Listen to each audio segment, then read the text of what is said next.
촬영을 하고 있는 청주시 직지소설문학장 운영 상황에 대해서 소개 말씀해 올리겠습니다.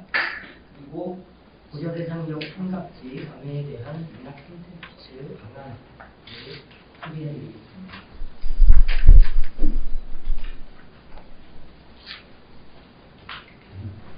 여러분들 아시는 바와 같이 우리나라는 인쇄 출판 문화의 원국입니다. 세계 최초의 목탄 인쇄본인 우주정광 대다단위경, 이것도 세계 최초이고요. 그리고 아까 말씀드렸던 직지, 이것은 세계 최고의 가장 오래된 금속 활자본입니다. 본래 명칭은 백운화상 수록 불조 직지신체이죠. 고려 우왕 성년에 만들어졌습니다. 무엇보다도 우리가 너무너무 자랑스럽게 생각하는 인쇄 출판 문화사의 중심에는 고려대장경이 있습니다. 오늘은 고려대장경에 대해서 중점적으로 말씀을 올리도록 하겠습니다. 박종기 선생님은 이런 말씀을 하셨습니다. 현존하는 세계의 대장경 가운데 가장 오래된 곳일 뿐 아니라 체제와 내용에 있어서 가장 완벽한 대장경이다. 말씀을 하셨고요. 이 말씀은 새로 쓴 우병현 고려사의 문장입니다. 다음 박상복 선생님께서는 인쇄술과 종이 제작 기술, 외교 관련 학문에 대한 높은 이해, 학문 정신 등 기술과 지식, 사상이 만나 결합된 통합성의 산물이라고 말씀을 하셨습니다. 이 말씀은 고려대장경 삼각지 남해대장경에 대해서 제가 만난 말씀인데, 특별히 박상국 선생님 여러 연구에 제가 이번 글에 많은 도움을 받았다는 말씀을 특별히 좀 드리고 싶습니다. 남해군은 1990년대부터 이어져 온 다양한 연구들을 토대로 실제로는 1237년에서 1248년 사이에 당시 진사대장도가 있었던 남해에서 상당 부분의 고려대장경이 풍각되었음을 좌우했습니다.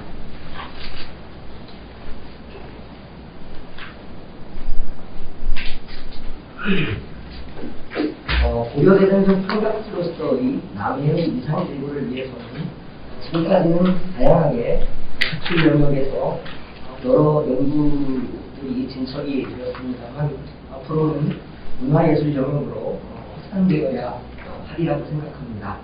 그럴 때 시너지 효과가 극대화하는 것은 주말의 나이가 되겠습니다.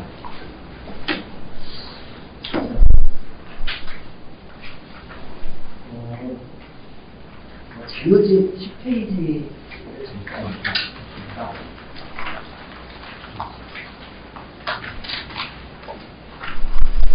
앞으로 제가 말씀드릴 내용을 간략하게 소개해드리겠습니다. 이 글에서는 고려대장경 풍각을 소재의 주제로 가진 문학 작품들을 살피면서 향후 고려대장경 풍각지 나래를 어떻게 스토리텔링에 나가야 할지에 대해서 고찰했습니다. 먼저 내 편의 소설 작품을 살피면서 이들이 주목한 요소들을 짚어보고 그간의 남해 고려대장경 풍각지 연구들을 통해 추가로 스토리텔링을 하는 인물 및 사건 등을 소개하도록 하겠습니다. 청주시와 노인재 박물관이 주관하는 직지소설문학사의 시상 내역을 살피고 남해군에서 수용 발전시킬 방안들에 대해서도 살펴보도록 하겠습니다. 아울러서 고려대장경 풍각지인 남해를 다양한 문학 콘텐츠로 형상화할 방안들에 대해서도 살펴보도록 하겠습니다.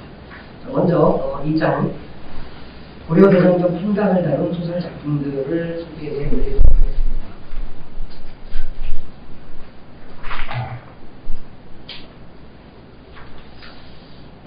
제일 먼저 소개해 올릴 작품은 조정래 선생님의 대장경입니다. 대장경은 지금 해냄 출판사에서 나오고 있지만 출판은 민족문학 대계의 일환으로 한국문화예술진흥원에서 출간을 했습니다.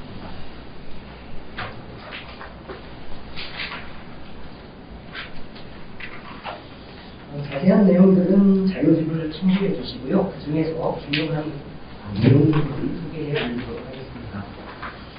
조정래 선생님의 대장경의 특징은 초조대장경 판본이 몽골군에 의해 소실되는 장면으로 시작해서 제조대장경 판본이 한전에 봉안되는 장면으로 마무리가 되고 있습니다.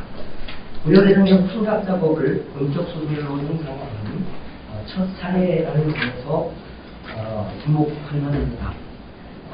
특별히 벌목공, 운반공, 목공, 각수 등 수많은 사람이 동원된 대역사였다는 것을 전면에 내세운 점도 특이할 만합니다. 다만 조금 아쉬운 점이라고 한다면 진주에 군사대장도감이 설치되어 거제도와 안도, 지리산 연변과 사천에서 판목이 제작된 것으로 조사가 되었습니다.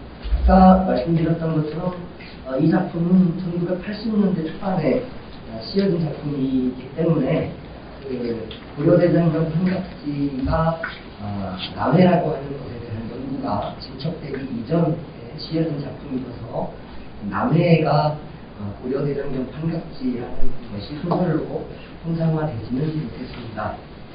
그리고 각수보다는 필생 그리고 옥수에 초점이 맞춰져 있습니다. 이것이 조금 아쉬운 점이긴 하지만 조정래 선생님의 대장경은 어쨌든 고려대장경 판각 작업을 본격 소설로 형성한 첫 번째 사례이고 많은 사람들, 민초들을 소설로 등장시켜서 소개해 나가고 있다는 점을 주목할 만하다고 생각합니다.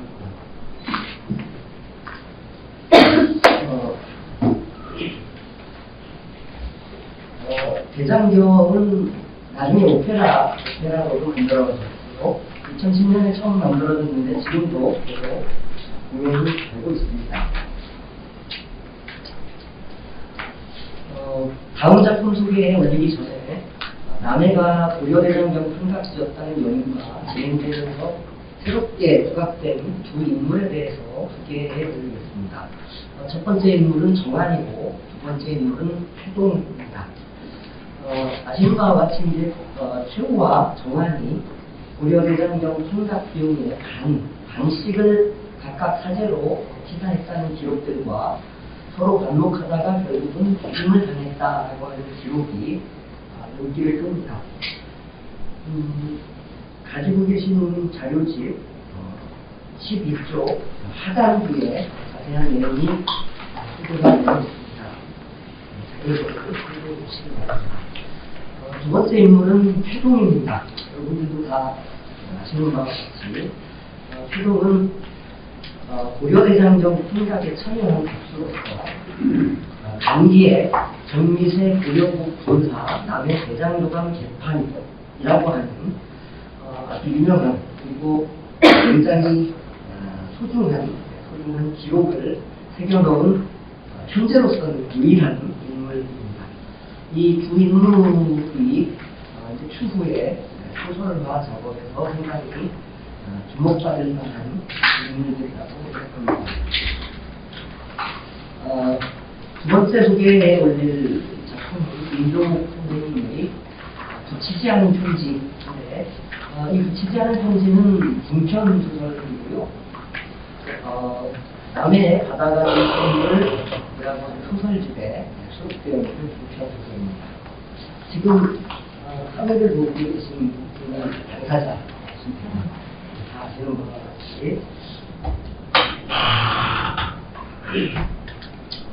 임종국 선생님의 붙이지 않은 편지의 특징 소개하겠습니다. 아까 말씀드렸던 것처럼 최후와 정환 사이가 반목하는 사이인데 반목하는 진양공과 정환 사이에서 교초를 겪게 되는 각수 최동이 신도, 강화도입니다. 신도의 아내에게 쓰는 편지 형식의 소설로 보였습니다. 남해가 고려대장경 판각지라는 그간의 연구 결과들을 소설 곳곳에 적확하게 배치한 작품입니다. 대체로 거기에 사용된 그 연구 결과물들은 최후와 정환의 관계 그리고 판목의 수종 대장경 삼각지로서의 남해 그리고 각수 태동을 소설로 한 점 이런 것들이 주목할 만합니다.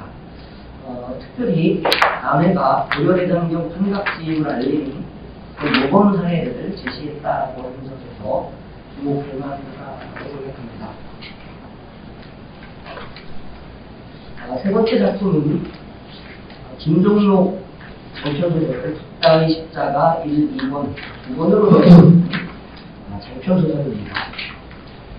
앞에 소개해 올린 대장경과 붙이지 않은 편지는 역사소설입니다. 그리고 지금부터 소개해 올릴 두 작품은 팩션입니다.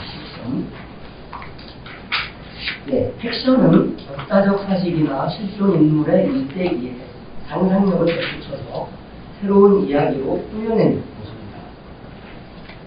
역사적 사실도 있지만 역사적 사실이 아닌 것도 중간중간 끼어 있습니다.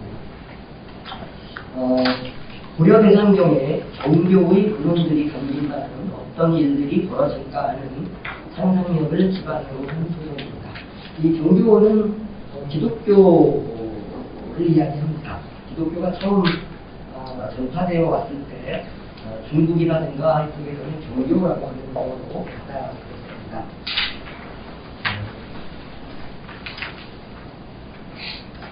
그 내용들에 대해서는 16쪽, 17쪽, 16쪽, 17쪽 자료 참고해 주시기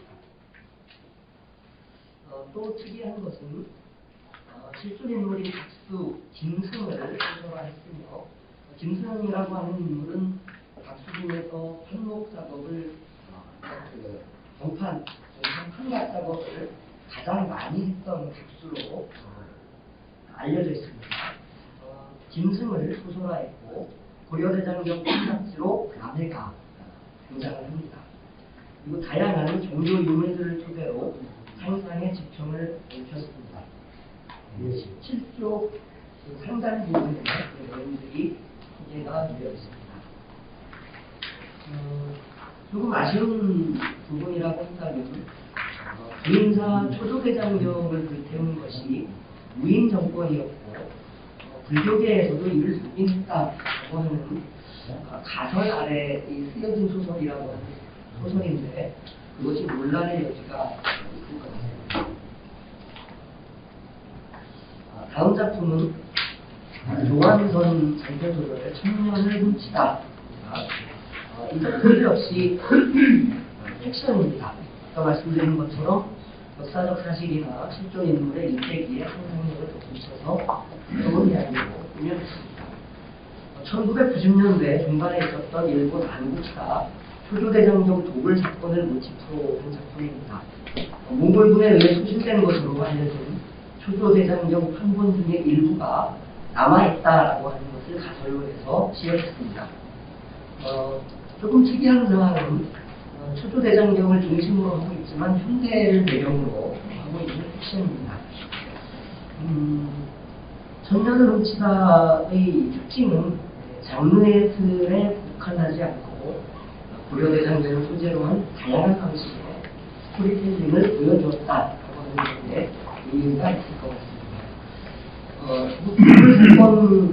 도굴과 관련된 여러 가지 일화들이 소개가 되고 있어서 읽는 재미는 상당히 있습니다. 읽는 재미는 상당히 있는데 고려대장경, 특별히 이제 초조대장경과 관련한 내용들은 조금만 소개가 되고 있습니다. 3장 고려대장경 삼각의 소설화 방안에 대해서 소개해 드리도록 하겠습니다.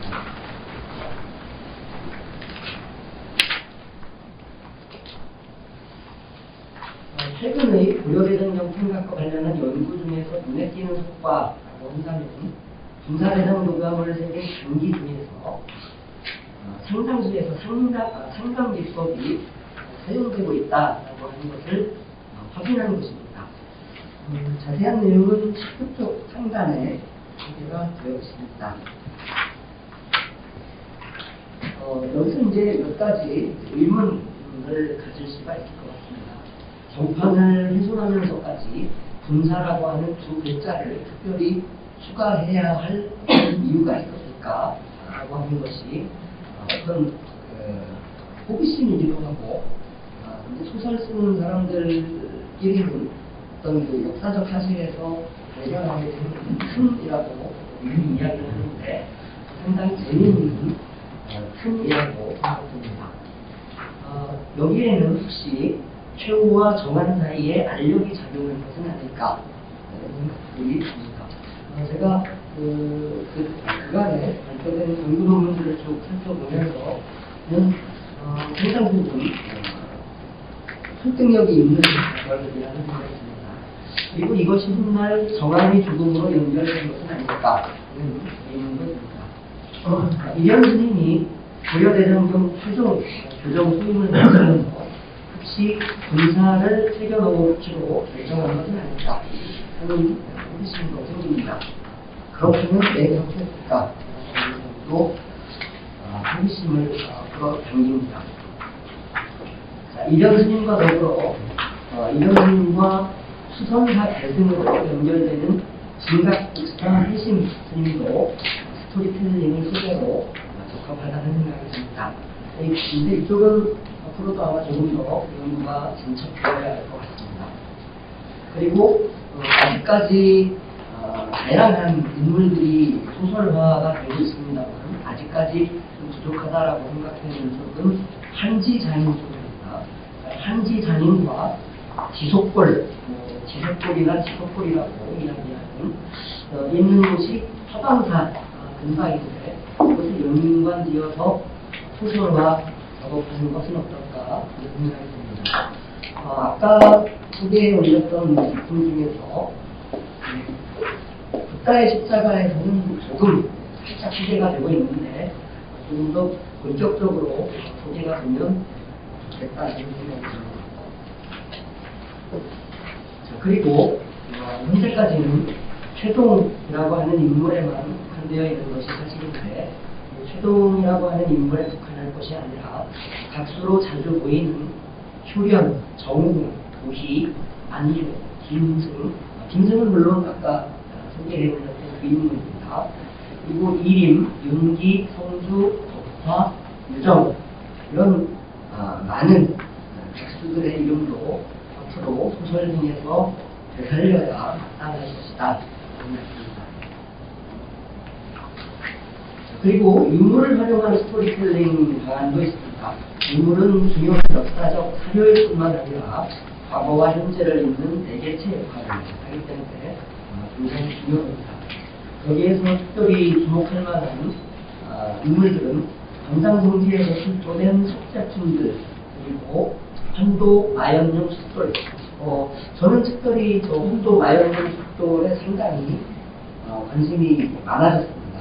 앞으로 한도 마연령 숙돌을 본격적으로 소설화한다면 굉장히 재미도 있을 것 같고 역사적인 근거가 있기 때문에 중요한 인물일 것 같습니다.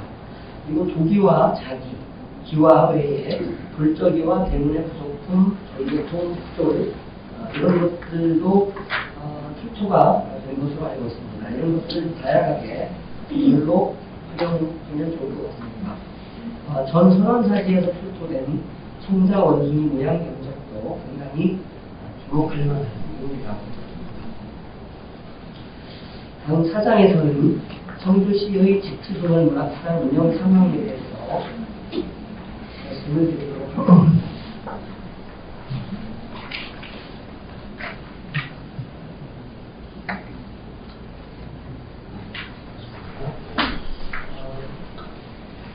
오늘 발표 자리는 청주시의 집투조선 문학상에 대해서 소개해드리는 자리는 아니기 때문에 좀 빨리 지나가도록 하겠습니다.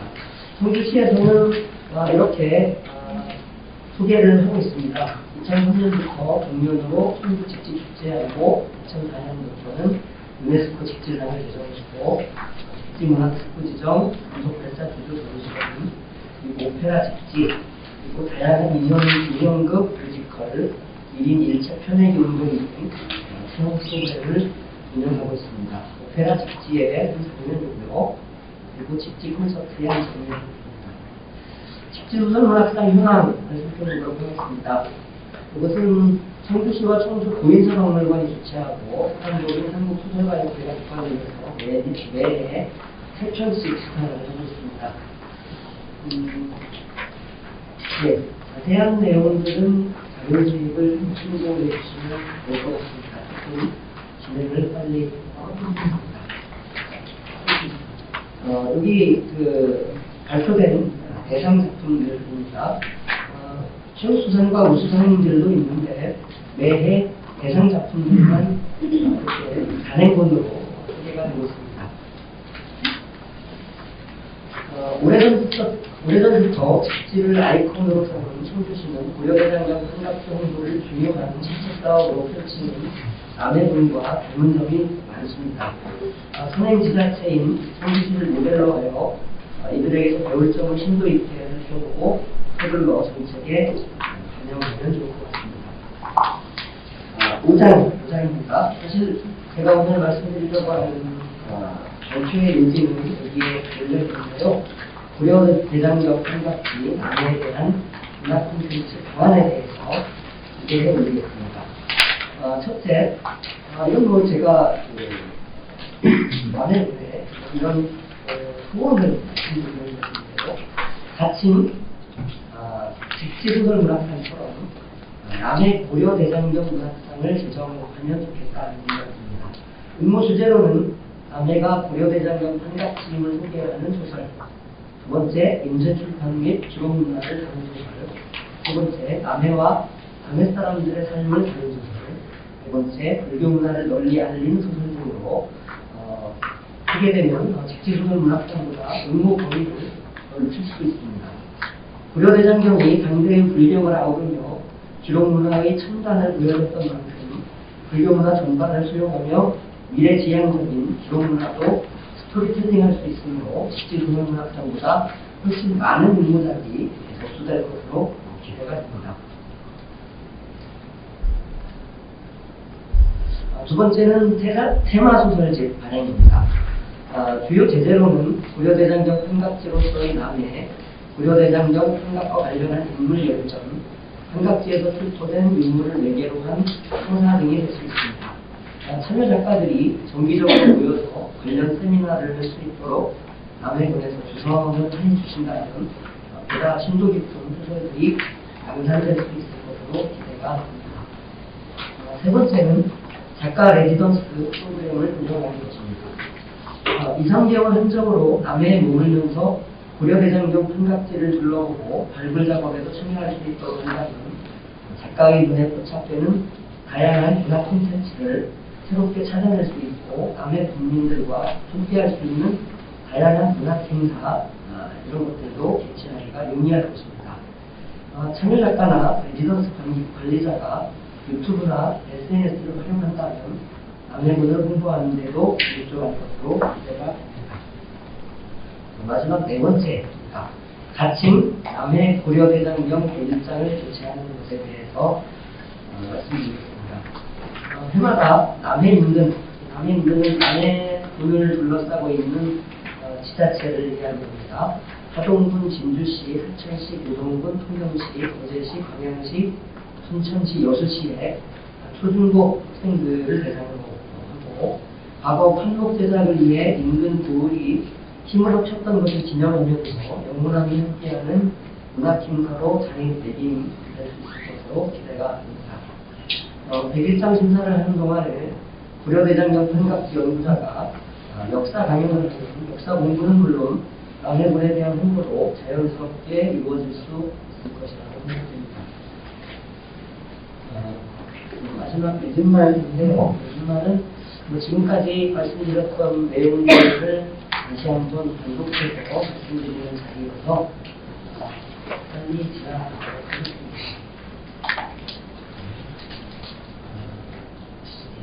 아까 다 소개해 올렸던 말씀들이고요. 그리고 앞으로 소설화할 수 있는 것들에 대해서도 소개해 드렸습니다. 그리고 다음번에는 제가 건의하는 내용이었으니까 이렇게 마무리를 하도록 하겠습니다. 요청해 주셔서 감사합니다.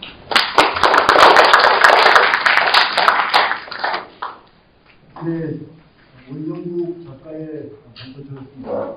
들어보면서 저도 새로운 아이디어를 많이 좀 얻고 있는데, 사실 실제로는 소설에 이제 근무하다 보니 선교에서 맞아졌다는 것 때문에 알려진 것인데, 남해에서 대장경 풍각이 이루어졌다는 것과 따져보면 우리 남해 대장경 풍각이 훨씬 더 규모라든가 근거라든가 가능성이 따져보면 훨씬 더 강한 힘을 갖고 있다고 생각합니다. 이런 쪽을 잘 살펴보고, 물론 지금 김만중 문학상이 제정되어 있고, 저도 그게 예산을 받았습니다만은, 지금은 조금씩 김만중이라든가 유대라는 차원을 넘어서 다양한 소재를 다루고 있죠. 이것이 대장경 문학상을 강하게 진행한다면은, 우선은 특수한 처럼이 있겠고, 말씀하신 것처럼 충분히 워낙 다양한 방면으로 접근이 가능하기 때문에 좋은 시도가 되지 않을까 하는 생각이 듭니다. 좋은 발표 잘 들었습니다.